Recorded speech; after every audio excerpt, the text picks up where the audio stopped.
E regressamos com o programa consultório. Novamente abriremos as portas deste espaço para que volte a participar e esclarecer questões agora relacionadas com a especialidade em hematologia.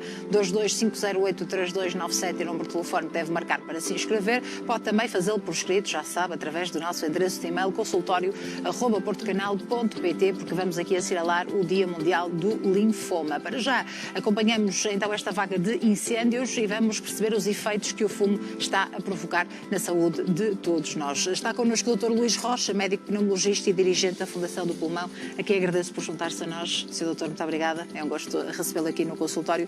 Portanto, começava por lhe perguntar se tem havido uma maior afluência nos hospitais, aos hospitais, nomeadamente ao Hospital de Aveiro, devido a estes incêndios. Sim, temos assistido a um maior fluxo de doentes a um serviço de urgência, ao hospital. Sabemos que com estas circunstâncias em termos de incêndios há um maior número de internamentos, há um impacto na saúde respiratória dos doentes, não é só na patologia respiratória, como em outras patologias, mas isso pode ser medido de forma indireta dessa forma. Maior doentes no serviço de urgência, mais internamentos e consumo de fármacos nas farmácias, isso temos assistido. E ainda há pouco, quando vinha para cá, por WhatsApp, doentes meus que eu vejo em termos de consultório, crianças, em que perguntavam como é que teriam que fazer na escola, se os iam buscar à escola ou não, e portanto aqui há algumas recomendações, que é a otimização da sua terapêutica para a patologia do base e simultaneamente o uso de máscara é bastante aconselhável nestas circunstâncias. Claro, qualquer pessoa pode necessitar de cuidados, mas há aqui grupos de risco que merecem uma maior atenção? Sem dúvida. Temos aqui os extremos de idade, ou seja, crianças abaixo dos 4 anos, ou pessoas acima dos 65 anos e depois um grupo profissional aqui importante que são os bombeiros, ou seja, há aqui essa exposição de forma de concentrações grandes, situações de exposição continuada e com muita comorbilidade, doença associada deste perfil de profissional e uma atenção muito particular a estes profissionais que devem ter uma observação clínica no seu dia-a-dia no sentido de saber em que condições estão nesta fase e lamentamos já a morte nestas circunstâncias destes profissionais. E quais são os grandes riscos para a nossa saúde? Falamos aqui, claro, das questões respiratórias, mas também cardíacas, neurológicas e oftalmológicas, não é? Sem dúvida, ou seja, nós temos todo o impacto de acordo com a dimensão das partículas, o chamado material particulado. Estamos expostos a fumos, a gases, a estas partículas que têm uma agressão na nossa via aérea e, de acordo com esse tamanho, essa agressão pode ser oftalmológica, portanto, com esse impacto em termos ocular, e depois da via aérea superior, também, ou seja, fazemos filtro um pouco destas partículas, filtro esse que pode levar em situações extremas à irritação da garganta, com edema e até com sensação de asfixia, e depois o pulmão mais profundo, ou seja, temos partículas que são inaladas profundamente do pulmão, que vão provocar inflamação a nível do parênquima pulmonar, da estrutura alveolar do pulmão, e aí provocar situações desde a patologia obstrutiva, como a bronquite, a asma, até pneumonia. Temos uma inflamação com stress oxidativo, com pneumonia. E estas partículas no pulmão mais profundo até podem ser absorvidas em termos sistémicos, é aí que se processa a grande circulação. E, portanto, nesse contexto podemos ter o efeito cardiovascular de todas estas partículas que entram em corrente sanguínea com processos inflamatórios que podem levar a situações mais complicadas. Os sistemas neurológicos, como falou, ou seja, podem durar aqui algumas horas, são sistemas, podemos ter tonturas, náuseas, vômitos e que podem ter impacto de acordo com o ambiente que estamos a frequentar e que pode levar à morte por anóxia, portanto, com uma concentração de monóxido de carbono elevada e, portanto, levar a situações de insuficiência respiratória. Que sinais é que devemos estar atentos e que devem levar uma pessoa, de facto, a um serviço de urgência? Os sinais, ou seja, saber de base se tem condição de saúde relativamente à questão da exposição, minimizar esta exposição. A minimização da exposição tem muito a ver com as condições habitacionais, com o isolamento de janelas e de portas.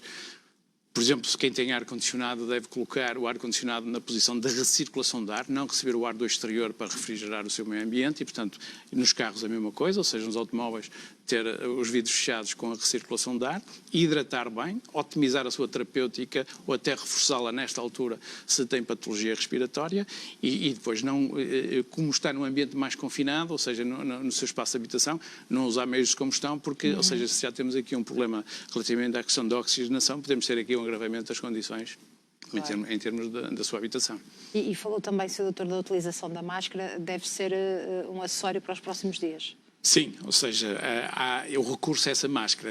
Vimos aqui na peça máscaras cirúrgicas, ideal ter alguma coisa que nada, mas aquilo que aprendemos na pandemia, que são as máscaras, que o Serviço Nacional de Saúde também recomenda, até nestas circunstâncias, se forem consultar o portal, está lá, N95, que são aquelas que conferem maior proteção, nomeadamente as designadas tecnicamente por FFP2, são máscaras indicadas nesta exposição para quem anda ao ar livre. E não esquecer que não fazer exercício nesta altura, ou seja, a atividade intensa com exercício ao ar livre não é para ser feito, faça uma pausa neste momento. Portanto, também pode levar a algumas dessas indicações, sintomas, que depois a pessoa pode ter de recorrer ao serviço de urgência. Exatamente, não é? hiperreatividade brônquica, com inflamação da via aérea e, portanto, e com sintomas como tosse e como sinais típicos de bronquite, Claro. e que leva a mais secreção, mais expectoração e depois com complicações que podem levar a uma agudização com insuficiência respiratória. Nesta fase as pessoas devem se manter em casa, fechar as janelas, é o Sim. mais Grande recomendação. recomendado. Ambiente fresco, hidratação,